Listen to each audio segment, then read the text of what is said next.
Zee 24 तास एक पाऊल पुढे। ज्येष्ठ शिवसेना नेते दत्ताजी नलावडे यांचं पहाटे 3:30च्या सुमारास निधन झालंय। 77व्या वर्षी त्यांची प्राणज्योत मालवली। जसलोक रुग्णालयात त्यांच्या फुफ्फुसाच्या आजारावर उपचार सुरू होते। नगरसेवक ते विधानसभेचे अध्यक्ष असा त्यांचा प्रवास आहे। शिवसेनेच्या जडणघडणीत नलावडे यांचा मोठा वाटा आहे। बाळासाहेबांच्या अष्टप्रधान मंडळातील ते एक नेते होते। मूळचे रत्नागिरीचे असलेले नलावडे यांनी लोअर परेलसारख्या गिरण गावात कामगार वस्तीत अखेरपर्यंत त्यांनी स्वतःला झोकून देऊन काम केलं। युती सरकारच्या काळात विधानसभा अध्यक्षपद भूषवण्याचा मान त्यांना मिळाला। 1990 ते 2004 असे सलग 4 टर्म ते वरळी विधानसभा मतदारसंघातून निवडून आले। शिवसेनेशी अखेरपर्यंत ते एकनिष्ठ राहिले।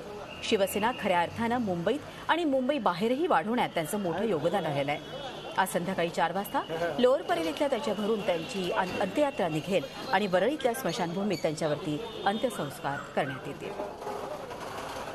जुना विकार जो अस्थमाचा असल्यामुळे त्याच्यामध्ये इन्फेक्शन झालं आणि मध्ये मुंबईमध्ये इतकी थंडी पडली होती, त्याच्यामध्ये बहुतेक त्यांना एक्सपोजर झालं असावं आणि प्लस काही व्हायरल इन्फेक्शनसुद्धा।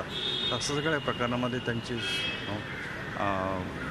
संपूर्ण प्रयत्न केल्यानंतरसुद्धा अत्यंत इंटेन्सिव्ह केअर युनिटमध्ये आमच्या क्रिटिकली केअर स्पेशालिस्टने सर्वथैव प्रयत्न करून सुद्धा त्यांचं निधन झालं। झी 24 तास एक पाऊल पुढे।